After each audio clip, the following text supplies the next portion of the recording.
Welcome to the Gruber Morning Show, our EV portion podcast every Tuesday. I'm Pete Gruber, I'm Mark Schaffner. Good morning. Welcome, everybody.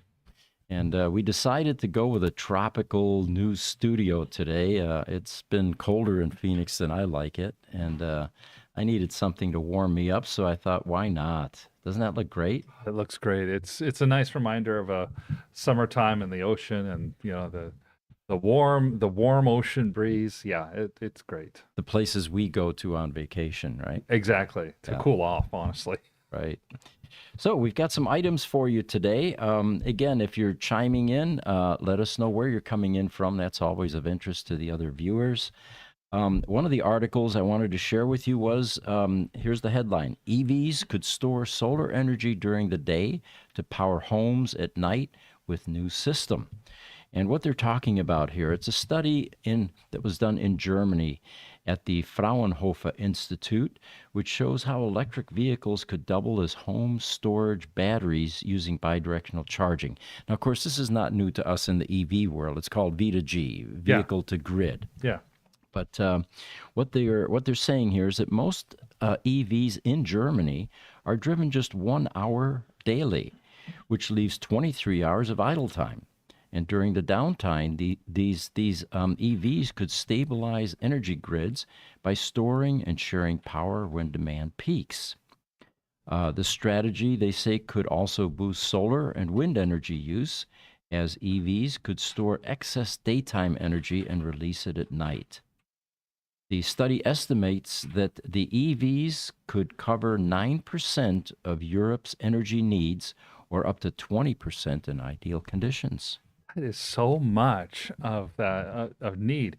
And you think about it, we've talked about vehicle to grid a little before. Okay, you get your car home, it has maybe two-thirds of a charge on your battery. So the car helps to power the house for a couple of hours.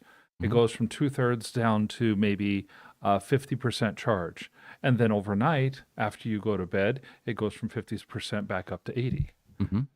It's a wonderful idea, and it's shifting demand on the grid to make the grid itself more resilient. Exactly. And that was everyone's fear. Will the grid be able to handle this influx of additional power demand? And it looks like the grid is actually expanding into homes at this point.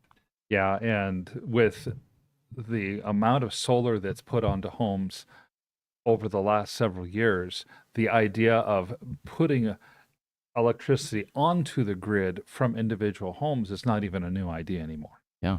I've got an image here. We can start the images for our audience. And in the meantime, it looks like Martin Woods is joining us from YouTube. He says, Happy New Year from the UK. Happy New Year, Martin. Yeah, welcome. And then on YouTube, Doom Bakari, Doombachari. Tumbachari. Thank you. Sure. Greeting, lovely folks. He says, thank you for all you folks do. Greetings from Denver. Denver, Colorado. Yes. All right. So going on to the next topic here, and this one has to do with data centers. I know that it's not exactly EV related, but it is definitely something that uses AI and uses the technology that's in EVs. So this article says that data centers are consuming significant power, impacting electricity supply. And of course, there's a little funny sign there: no data centers in our neighborhood, please. Um, so the issue here is that with artificial intelligence, data centers are sprouting up across the country to meet increased demand for AI. They're also sucking up the power on which millions of Americans rely. They are heavy power users. Mm-hmm. So this new tech is demanding massive amounts of energy, drawing from the grids that are in some areas already stressed. And researchers have estimated that AI centers could need 3 to 5 times the power used by traditional facilities. Bloomberg does an analysis, and they assess that readings from some 770,000 homes from February to October of this year found that over 75% of highly distorted power readings across the country are within 50 miles of these data centers. This, of course, stresses and places an additional burden on the local utilities. And the concern is that inconsistent energy flow to homes can cause electronics to overheat. I did a bit of research with Ohm's law, Uh-huh. trying to figure out what is the relationship between voltage and current in this case.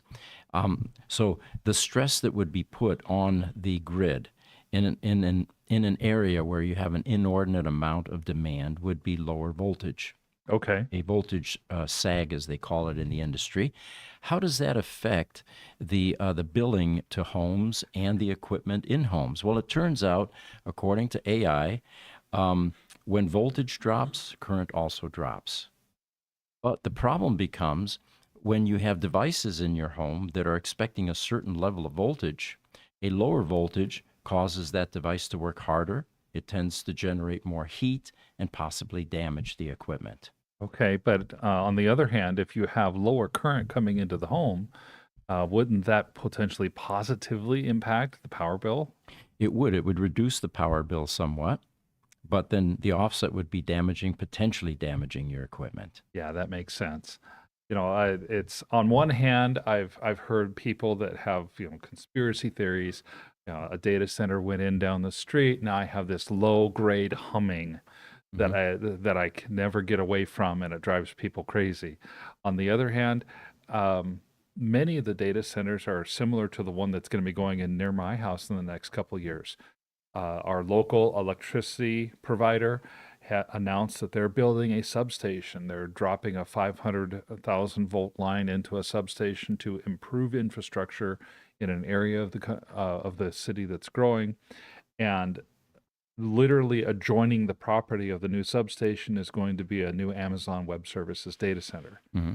And so they're going to get the best quality power that they could possibly get. And it's better for the community as well than a data center that's sitting several miles off away from the substation. Hmm.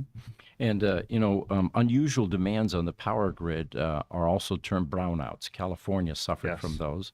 And in worst case scenarios, blackouts, where the grid is actually turning off certain sections in order to keep other sections going. And you have these timed events where you simply don't have power during a portion of the day. Yeah, and it's the dangerous part is if the grid doesn't self-manage itself for these brownouts and blackouts, you end up with what's happening right now in Puerto Rico, which was a general grid collapse. Yeah, And now Puerto Rico is going to be out of power for the next 24 to 48 hours. right. So the companies that are placing this kind of demand are Amazon, Google, and Microsoft, who own about 65% of the cloud infrastructure market, which of course includes large data centers. This is according to a study done in 2023, just recently. Google announced in April that it's investing $3 billion to build and expand data centers in Virginia and India. And its search engine rival or giant unveiled its latest AI model, Gemini 2.0, in December. And then Amazon, which is also a large investor in the startup AI Anthropic, is investing another $10 billion in Ohio data centers. And Microsoft has invested $13 billion to keep ChatGPT flowing, and is actually partnered with another investor, BlackRock, for a $100 billion energy infrastructure project. So it's there's hope on the horizon that it won't impact the grids too badly, and it looks like some more people are beginning to chime in. YouTube, Martin Woods in UK says, "Great to hear Lucid has delivered its first Gravity customer vehicles to Lucid staff, friends, and families." That hit the press just this morning. I think it's wonderful news because Gravity, Lucid is once again kept their word. They said we will deliver the first gravities by the end of 2024. Yeah. So seeing that those very first gravities are being delivered, it continues a good strong trend for Lucid. Their stock has been really volatile. It It has been. started at 315 this morning. It went up as high as 350 when the announcement came out, but is right now sitting back down at 315. Really? Okay. Okay. Well, there's a lot of pent up demand, it seems like. And did you also notice that the dozen or so gravities that they released are all the same color? Yes. So it looks like they have some more work to do with the uh, in their paint shop. Oh, Yeah, YouTube Easy EV says, "Congrats on 1 million subscribers. Happy New Year from Seattle." Well, thanks for joining us. That million subscribers, people probably don't realize how much work that was. It's been a wonderful year to get to that, and that was a really fun achievement for the year. here you got this one. Let me scroll it. Sorry, hold on. Oh, Sammy Kamal from Yep. YouTube. There we One of go. our thanks for joining us again, Sammy. He says, "Let's go, Lucid Gravity, SUV of the year, 2024, 2025, 2026. Little trophy, a finish, the checkered flag. Was able to pick up another 186 shares of Lucid this Tuesday morning. He's at 57,000 shares now and adding on and holding strong. Happy New Year." Yeah. Yeah. No investment advice here, but I can't imagine that this thing has nowhere to go but up. Yeah, we're not professional investors, but I know that I took a position in Lucid because I felt like it was a wonderful opportunity with strong financial backing. Yeah. So another article here, Toyota's hydrogen vision is falling apart. Pretty bold statement. This is according to AutoDrive. And what they're saying is that Toyota's once grand ambitions for hydrogen power seems to be running out of steam. Once hailed as the future of clean mobility, the Japanese automaker's push for hydrogen-powered fuel cell electric vehicles is faltering as infrastructure woes and tepid buyer interest continue to derail guys. progress. Sorry to interrupt. We have a celebrity guest here. Oh, there we go. Oh, bearded Tesla Bearded guy. Tesla is joining us. Welcome. Thanks for being part of this. He says, "I really hope Lucid can push the boundaries of affordability/features so they can get to the volumes needed to be here for the long term. The auto landscape will look nothing like it does today sooner than most realize." Good Yeah, point. that's a great point that bearded Tesla guy has made. Um, the automotive landscape has already changed so quickly.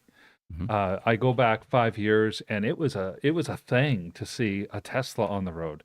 Now, not only is it just commonplace to see Teslas, but to see the Ford Lightnings or the Polestars or any the Kias, the Hyundai Ioniqs, the electric vehicles are just kind of commonplace now. Mm-hmm.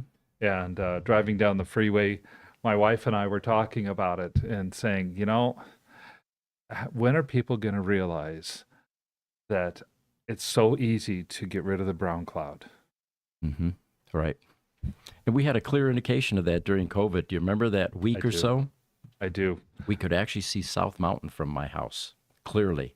Yeah, right after everything shut down and no people on the driving. I was driving here from Peoria, and we could go down. I could see the Estrella Mountains to the south. It was crystal clear. I could see, you could see 50 or 60 miles. It was so beautiful. Mm-hmm. That's our vision for the future, folks. That's why we're so spun up and excited about electric vehicles. Bearded Tesla again says, "Toyota, another example of how legacy just doesn't get it." Isn't that true? It's sad to watch, he says. It is sad to watch. And one of the more surprising, but not surprising things, Toyota owners in California, of the few people who own the hydrogen vehicle, are having such a hard time with the infrastructure because many of the hydrogen fuel stations in Southern California have actually closed down in 2024. They are now suing Toyota because they were sold a product that is unusable, and they were sold it as a usable product. The reason it's unusable, they can't fuel it. Sounds like, it's a legitimate cause of action. Yeah, potential cause, legitimate cause of action there.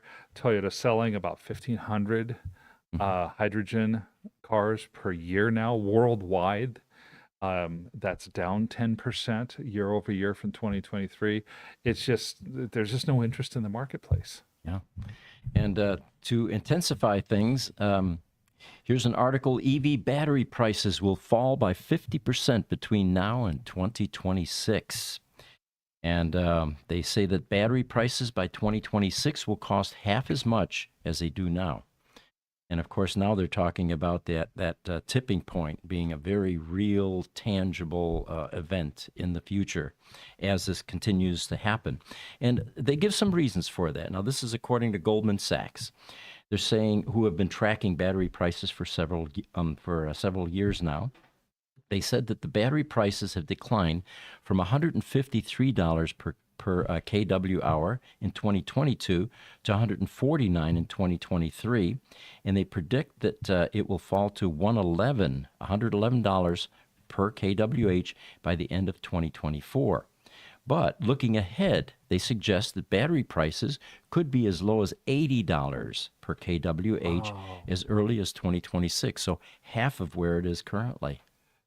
$80 per kilowatt hour is pretty close to the price of a lead acid battery Mm-hmm. in terms of energy per kilowatt hour. And I see that they're saying, at $80 per kilowatt hour, um, that's the point at which cost parity gets achieved. Mm-hmm. Exactly.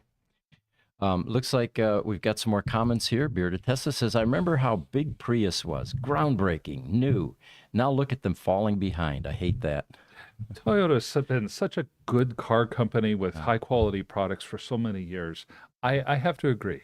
Mhm. They've set the standard, and now they're just falling behind. They remind me of somebody who is just aging and getting too old and getting set in their ways. And the real irony here is that there were a couple of companies that could have owned the EV market. Of course, GM was the first with Yes. the ill-fated EV1. Completely got it wrong, decided there's no market for EVs, and look what came along a decade later with Tesla just annihilating the automotive market. And now you have the Prius, same thing. I mean, it woke everybody up. My wife and I own two of them, actually. And we were excited about the notion of being able to go maybe just a mile on electric, right? Yeah. But it was a paradigm shift. You began to realize that these are not golf carts, that you could have reliable transportation, what we're used to, without, the emissions. It's such a great concept. The idea of a car that could get 50 miles to the gallon Mm-hmm. between the electricity and the gasoline, and was not a little tiny Honda Civic or a Geo Metro or something like Right. that. But man, those early Priuses were ugly. Mm-hmm. Yep. Well, Bearded Tess also says, do you guys think solid state is what gets us over the hump, or is it just continuing enhancements in existing tech? Let me read you what they're saying here about batteries, and it might answer some of that. So they're talking about EV battery density, and this is one of the reasons that it's becoming less cost. Um, the technology advances have allowed EV battery manufacturers to increase energy density faster than expected. They say that modern EV batteries have about 30% higher energy density than the batteries just a few years ago. Now, what do they mean about density? How did they achieve that? Well, the old batteries, and old meaning even the Tesla Roadster batteries, were Yes. a multi cell cylindrical type a product that had thousands of cells. In a Tesla Roadster, you have 6,831 lithium-ion 18650 cells. In a standard Model S, like the 85, it was 7,104. Well, think of the cylindrical pattern. There's a lot of dead space between the portions that are, not touching. So by going with a larger form factor battery like cells and pouches, you are now gaining density, and because the walls between them don't need as much space. So that is simplifying the structure and also lowering the cost. That totally makes sense. And at the same time, to really answer the bearded Tesla guy's question, to me, solid state, it's got to get out of the lab, and it's got to do so pretty quickly. Mhm. What you just mentioned, the rate of change, the rate of improvement in lithium ion technology is happening so rapidly that if solid state can't get out of the lab and into the marketplace pretty quickly, it's going to find that it no longer has that inherent advantage by the time it gets out on the marketplace. Solid state is not the only game in town. I love what Lucid's doing about efficiency. Their drive that they've now largely achieved to get 200 watts per mile. Mhm. So 1 kilowatt of battery now is 5 miles of distance. And they're not compromising power. They're not compromising the ability for your fast start takeoffs or any of that. That's a game changer as much as anything, because now instead of having to have a 1,200-pound battery to get 300 miles, you can get away with a 600-pound battery to get 300 miles. Mhm. You combine the pouch batteries with a higher energy density. Maybe you're now talking a 500 or 400-pound battery to get 300 miles of distance, or maybe you stay at 600 pounds of battery and you have 500 miles of distance. Either way, you're talking about a lot less battery, a lot lower cost for the same distance. And, they talk about some other factors, not just energy density improvements, but the battery materials are getting cheaper. There's been a drop in price of the raw materials that are used in EV batteries, specifically lithium and cobalt. Mm-hmm. And they say that these metals consist of roughly 60% of the cost of an EV battery. From just 2023 to 2030, they say, Goldman estimates that 40% of the decline in the price of battery capacity will come from lower commodity costs. Now, that's not the only drop in potential cost here. Mm-hmm. They also talk about new technologies, nickel based EV batteries, as well as lithium iron phosphate, which is already in cars being proven, will benefit from lower commodity prices. They say that lower cost LFP batteries, which are currently used in about 40% of EV batteries, should become even more affordable in the future. Yeah. And Bearded Tesla's got another comment for us. He says, "Do you guys remember how LFP was written off as good as it can get until about 5 years ago? Yeah. Now look at it. It's a huge improvement. It's starting to approach other chemistry efficiencies. Maybe this is the same thing we see with solid state. Existing tech can achieve about the same with the enhanced tech on an existing platform." I think he's right. There's always been a direct correlation between the speed of innovation and the law of supply and demand. If there's enough demand for something, a whole bunch of companies, individuals, begin to innovate and begin to find ways to Yeah. capitalize on that explosion in technology. And that's, of course, what we're seeing. So then they talk about what other EV battery technologies exist. Well, we have sodium ion batteries that they don't use lithium at all, Right. and they're currently being made in small quantities. Their performance in extreme temperatures has yet to be proven. Then, of course, we have solid state batteries, which have been touted as a game changer with much more energy density as well as increased safety. They cost more at this point, but they're expected to capture about 10% of the market in the future. So the conclusion by Goldman Sachs is lower battery costs and increased price parity with internal combustion engine ICE cars should, in theory, help vehicle manufacturers shift to more EVs over the next few years, even as the financial incentives may reduce over time and even in the face of uncertainty over resale value. One of the things that we've seen over the last 12 months as well, with the angst around China. China, of course, owns a vast majority of the cobalt supply as well as the refined cobalt in the world. Right? So they're going to dry cell batteries that don't require cobalt, because cobalt is typically used on the anode and the cathode of the battery more than anywhere else. So what are people doing? They're innovating to get around China. Mm-hmm. And you couple that with the find recently of rare earth minerals up in Wyoming, and the lithium finds in, oh goodness, Salton Sea, Nevada, which has been approved for development. The Southeast. You have the Southeast down Yeah. by the Alabama, Arkansas area. You've got over in North Carolina, and the U.S. has gone from being a lithium hinterland where you're never going to have it to possibly one of the richest areas of the world as far as lithium goes. Yeah. There's a graph here that we can throw up, Jesse. And this shows the battery prices forecast continuing to fall. And that's where we've got the price per kW hour. One of the biggest concerns of people who are buying electric vehicles is the cost of replacing the battery. But when the cost of replacing the battery comes down to the point where it's not much different than the cost of replacing an engine or a transmission, that concern evaporates in my mind. Hmm. Yeah, because now you've reached parity and probably even improved some. Yeah, and that's one of the points after which people will stop thinking about electric vehicles as a risky investment for themselves to drive. Right. All right, have another image to pop up here, and this one, there we go. This one shows the cost to move people in America. And this, of course, ties into the robotaxi. Let me get you an image here, Jesse. Move that over. There we go. Full screen. There. All right.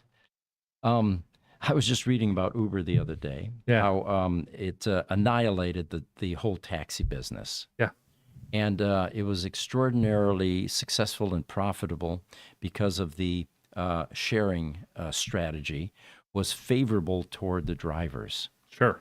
Whereas now the corporation has gotten greedy, they said, and the drivers are mostly complaining, and they're no longer seeing, the revenue that they used to. They have to work longer, harder hours, and it looks like that model may beginning to wane or disappear unless someone else comes along. We have other ones like Lyft, for example. So the lesson there in the article was don't be greedy, enjoy your success and stay with the formula that got you there that is working well. But if you take a look at Uber, the cost per mile, we're looking at dollars here, $2 a mile. And then we have public transportation at $1.20. We have privately owned gas cars, 60 cents a mile. And then there's that Tesla robotaxi at 20 cents a mile. Compelling, isn't it? It is. There were two other ones that I went ahead and looked up while I looked at the graph because it was so interesting. First, of course, Uber replaced taxis. You just mentioned that. Yep. What is a taxi charge? Well, it's about $3 a mile. Mm-hmm. A $2.50 drop is usually just for them to come and pick you up, plus anywhere from $2.50 to $3 a mile for distance. Plus, if you have any slowdown in traffic, they charge you an additional fee for the slowdowns. So $3 a mile average is pretty common for taxis. The owned gas car, I was a little surprised when it said 60 cents, and yet that comes right from AAA. Mm-hmm. An electric vehicle for people who own their own electric vehicles.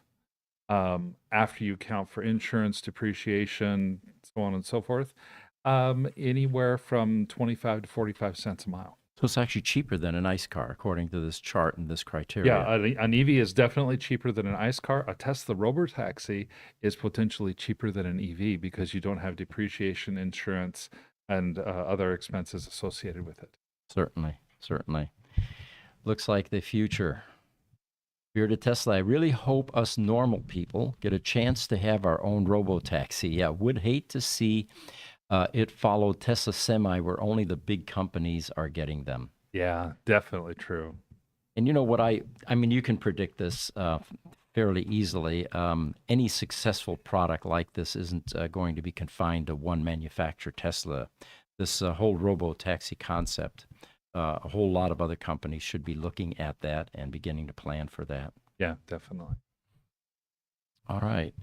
Have another image here. Let's see if we can pop that one up. And this one is talking about, I don't have that image. Okay. EV charging network, they say, doubles in 4 years. Can it keep up with demand is the question. That, of course, was a big concern. How will the charging network for EVs keep pace with the production goals that these manufacturers have? Mm-hmm. And it looks like there's parity, nothing to be concerned about, which is it was a great article, actually.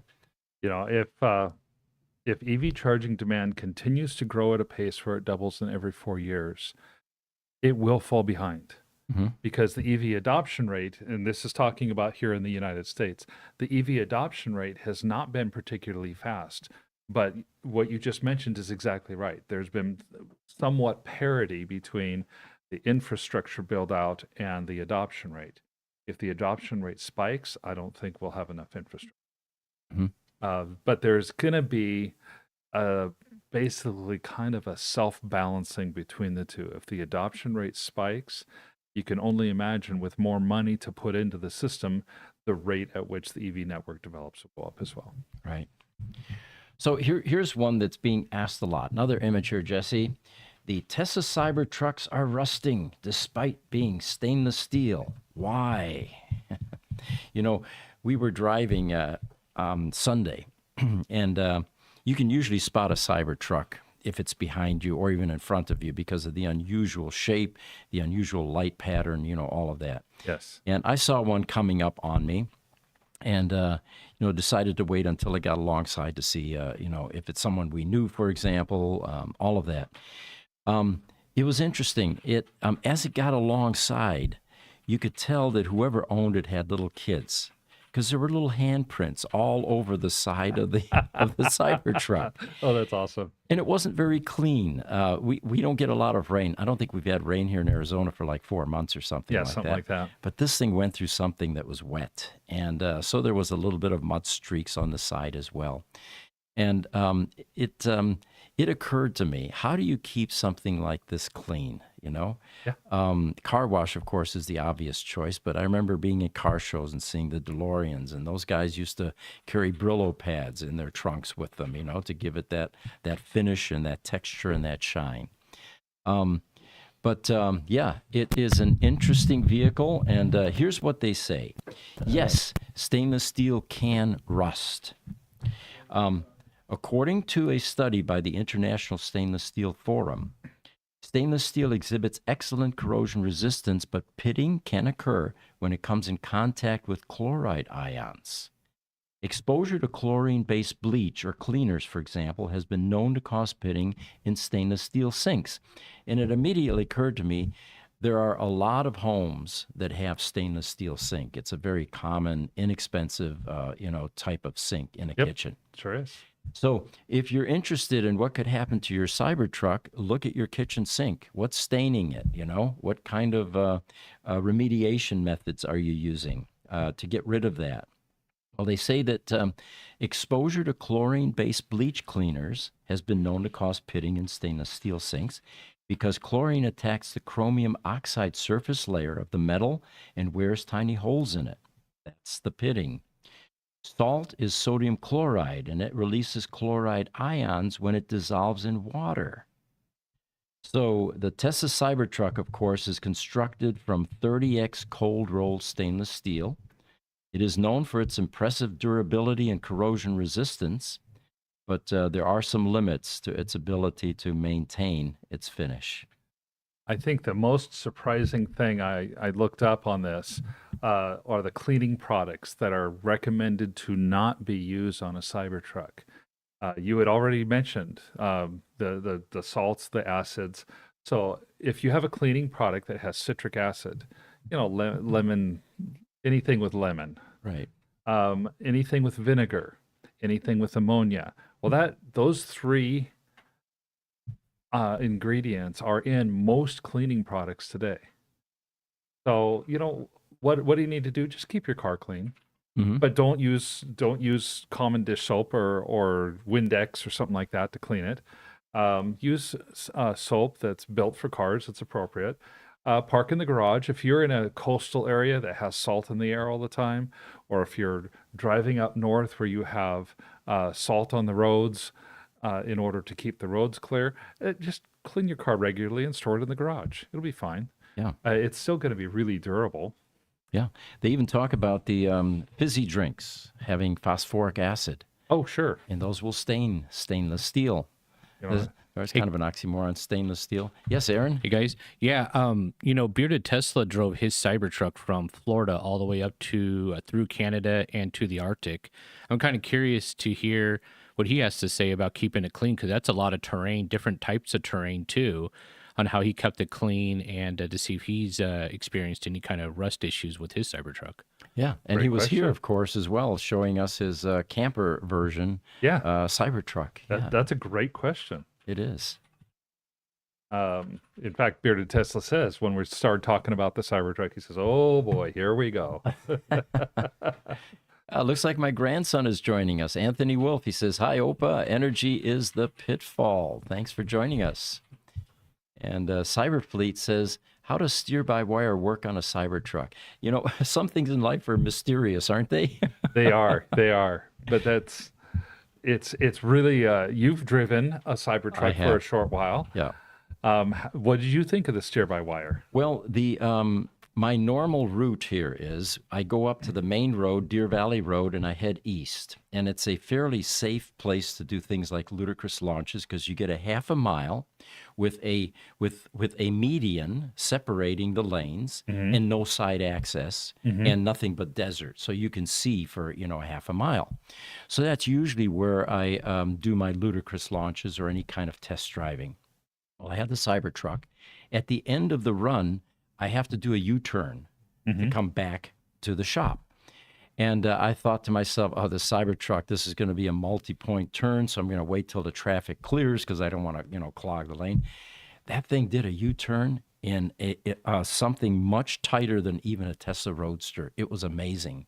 Wow. So, yeah, and then, of course, driving it. It feels like a big, heavy construction vehicle as you're sitting in it, but then you realize you blip the throttle and it's instant response. It drives like a sports car. So it's kind of an anomaly. It's if you're used to driving, it's something that you'll not be used to. Let me phrase it that way. That's a great way to put it. Yeah. So getting into the section now where we do the what's coming across the wire, and we're still trying to find a better way to phrase this, but this is where we get into the humorous portion of our podcast, and hope you enjoy it. Well, I'll get started here. All right. When we were talking about truck owners, a new survey shows that about 70% of truck owners are resistant to buying electric vehicles. The main concern cited was, but how will people at Home Depot know that I'm compensating for something? Right, good point. The average gas car owner says they won't consider an EV until it can charge as fast as filling up with gas. These are the same people who'll spend 20 minutes in the gas station buying beef jerky and buying scratchers. Yeah. Oh, man. A study found that the biggest concern for potential EV buyers is range anxiety, which is weird.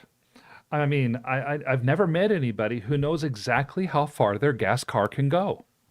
Usually they just know it's somewhere between a quarter of a tank and calling mom for help. Good point. And they often run out. Yes. Truck owners in Texas are protesting EVs by blocking the charging stations. Yeah, because nothing says I'm secure in my vehicle choice like spending $80 in gas to prevent someone from spending $5 on electricity. Yeah, so true. And another popular argument against EVs is that they're not really green because the electricity comes from fossil fuels. These are the same people, of course, that think their gas-powered cars run on hopes and dreams. Right. Muscle car enthusiasts say they won't switch to EVs because they'll miss the engine noise. Man, wait until I find out about the Bluetooth speaker I just put on my bicycle. Speaking of bicycles, we used to create a motor noise using baseball cards and mom's laundry clip. Yep. And you clip that on your bicycle, and it's somewhat convincing that you have a motorized vehicle. It's certainly, you can hear him coming.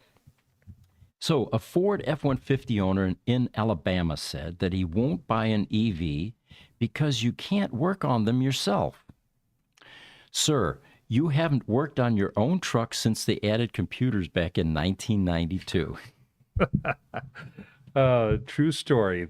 My father working on pickup trucks when he went from his 77 Chevy to a 96 Chevy largely stopped working on it because it's like these newfangled things just have a computer brain. I can't figure out what's going on with it. Well, Luca's father, who for many years actually comes from Italy, worked for Ferrari in Italy. He has an independent Ferrari repair shop here. He won't touch anything before after 1994 because of all of the computer stuff that's in the Ferraris these days. Yeah, it's something else, I tell you. Hey, we've got a picture that I want to show up. Okay. And it's of gas prices. All right, let me get there. And gas prices. There we go. Sorry, Mark. Um, According to research, many Americans think that EVs are just a fad. Unlike gas prices, which are more like a toxic relationship that you can't quit, that is a real picture. Yep. There you go. So car enthusiasts claim that EVs lack personality because apparently personality is measured in check engine lights and mysterious rattling sounds. Oh, yes, absolutely.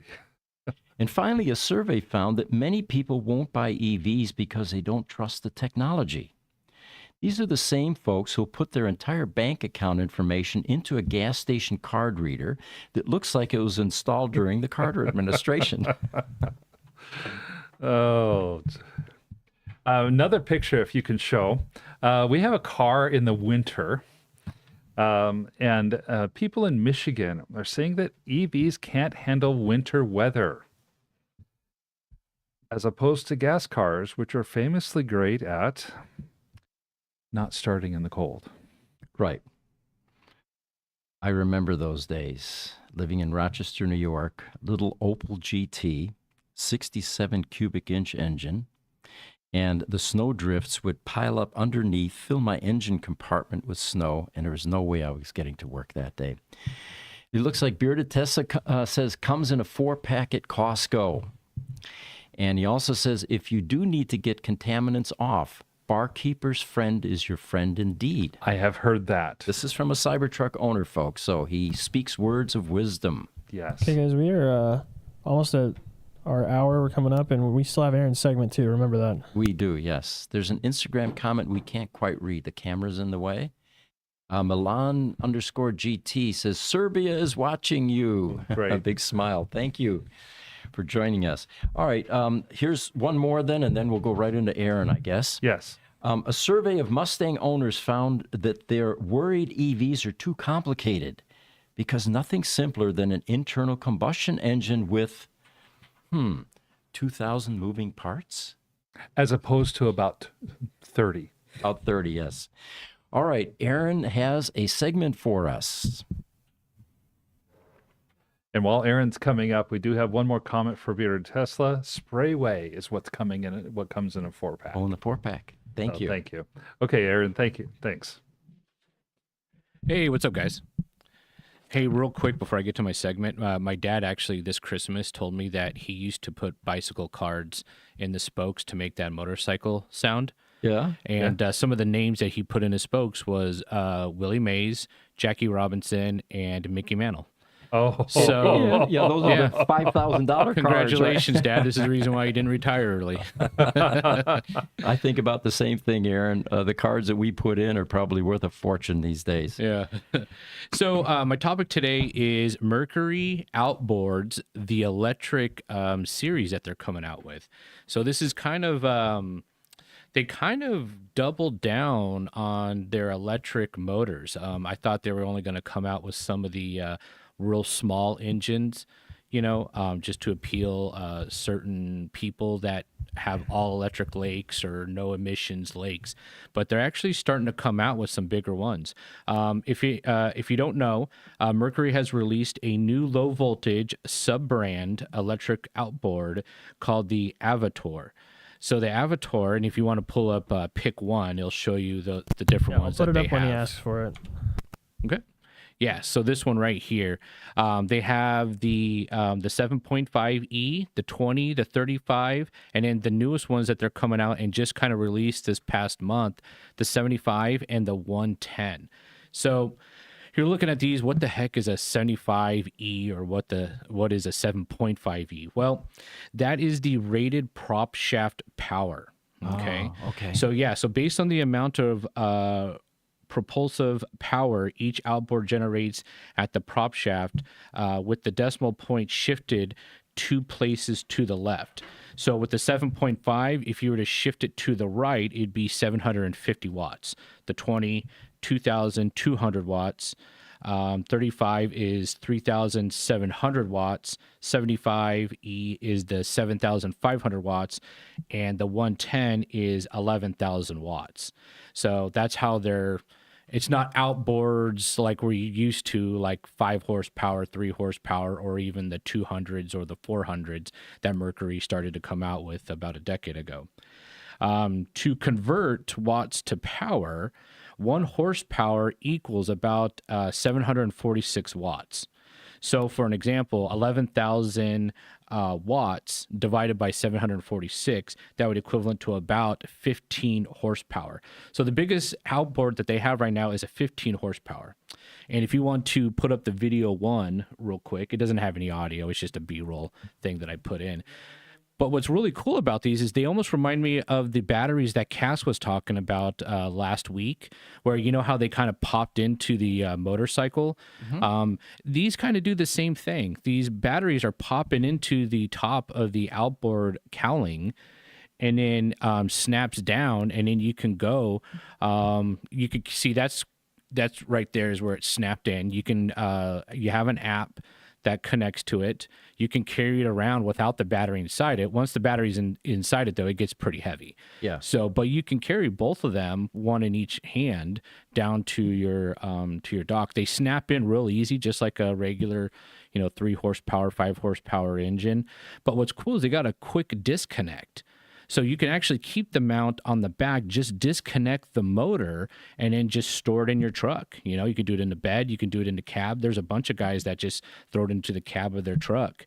What's cool about these is that there's other ones on the market that actually have a breakaway feature. So let's just say that you have a 200 horsepower, gas engine, and let's say you accidentally let your ex-girlfriend drive it and she runs the boat up on a reef. Usually what happens is it bends up your prop. If it's really bad, the prop can stick and then spin the hub, or it can really rip out your lower gears.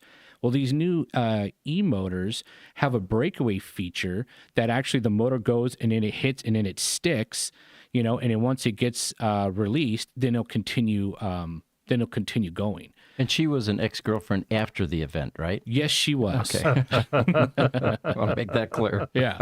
So, so these are kind of some new features that you haven't seen on gas motors that you're now seeing on electric motors. They're super quiet. The Mercury has been known to be a little bit louder than some of the other ones on the market, but it just has that normal electronic hum.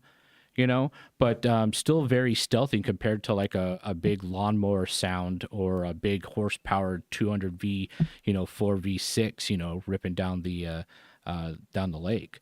So I think these are kind of the future of fishing. It's very stealthy. These are the chargers right here. You have a 110 option that they tell you on the 7.5, I think gets you 9 hours of charge. Or if you need it a little bit quicker, the 230 charger will get you around 4 hours. Which is kind of nice. And they're made by Mastervolt, and they're just a lithium-ion portable battery pack, a modular system for certain designs, and they approximately last about 1 hour or to about 1 hour and a half on some of the lower ones on full throttle runtime. So if it was a continuous 1 hour full throttle down, you get about an hour, which... What's nice about the torque on these motors is you're not usually using the full power. It's not like a big gas motor where you're hammering down and then letting up. These, you can just kind of ease into it, and you're using about 25 to 35% power to get up on plane and to go.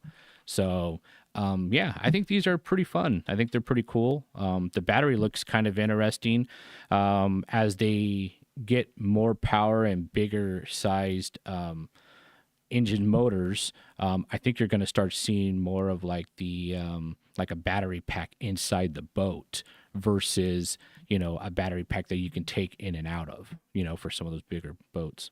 There are so many smaller lakes that restrict motors, and but those restrictions are typically for gas motors, and it's because of pollution that the gas motor has. Yeah. Does that mean you could take a slightly larger boat with one of these bigger electric motors and run them around on a smaller lake? I think that depends on the regulations and the lake itself. I know, when I lived on Arrowhead Lakes, it was mostly for noise ordinance. They didn't want any gas motor on there, but also wake, because they didn't want people ripping through there and causing wakes to other people's boats, and damaging docks. So a lot of it was like a no wake, so you had a limit on horsepower on what you can have. But you're right. I mean, these are going to be great for noise. Is going to be great on pollution. There's a lake over in California called Diamond Valley that's low horsepower, like mostly no wake. These I think would be great because that's their drinking water over there, so they don't want any pollution in it. So these would be great over there. It'd be nice if they went full electric lake, that maybe you can get a bigger motor on there and rip through there. Because I mean, sometimes if you're on the other end of the lake and want to get to the dock quick, I mean, you got to start early. It'll take some time going slow. When I first moved here in the 70s, we were trying out all the lakes in the greater Phoenix area, and there are a bunch of them, Saguaro, Bartlett, Lake Pleasant. And I remember Lake Pleasant, as you got out of the water, you actually carried an oil film with you on your skin, so you didn't need any suntan lotion. Yeah. So this obviously solves that. Another time we were in Bavaria at Königssee, which is a beautiful alpine lake that is nestled in between the Alps. And there was a boat that took us around the area, and it was fully electric. They would not allow any kind of gasoline engines. Now, question for you, Aaron. You are an avid fisherman. Does the reduced noise in this device improve fishing? Does it not scare the fish away, in other words? Yes. There's been plenty of times where I've fished a tournament or I've had some, I've been guiding, and I've shut down my big motor early because I knew we were going into, like, a spawning ground where, the fish were a little bit more on edge, going into a flat. And I've shut it down early, put down my electric trolling motor, and cruised into my fishing spot, several yards out, I mean, yes, the big, when you have a 225 on the back or a 250 on the back and that thing is roaring and vibrating, there's a lot of vibration in the boat, it does make a difference. Got a few people chiming in. R.C. Robinson's son says I can't help but think of the boat in Miami that just blew up. The batteries are the answer. Definitely are. I don't know a lot about that particular news story. Don't either. Bearded Tesla says, I bet you can charge your phone with it too. Absolutely. PYG KLB joined us. Greetings and Happy New Year from Oregon. Well, thank you. Thanks for coming back. Good to have you on. Yep, and likewise. Well, we've reached the end of our podcast this morning, and we wish all of you a wonderful New Year's. I hope you can spend time with family and relax tomorrow. Most of us have the day off. Even at the Gruber companies, we allow them a New Year's day off. That's right. For me, this is the one holiday. It's kind of a working holiday because I'm the CFO. It's year end and time to reset the software systems for the new year. So I always get a free day to do that. Well, again, thank you so much for joining us. And for all of you that were chiming in, we will see you next week. Take care.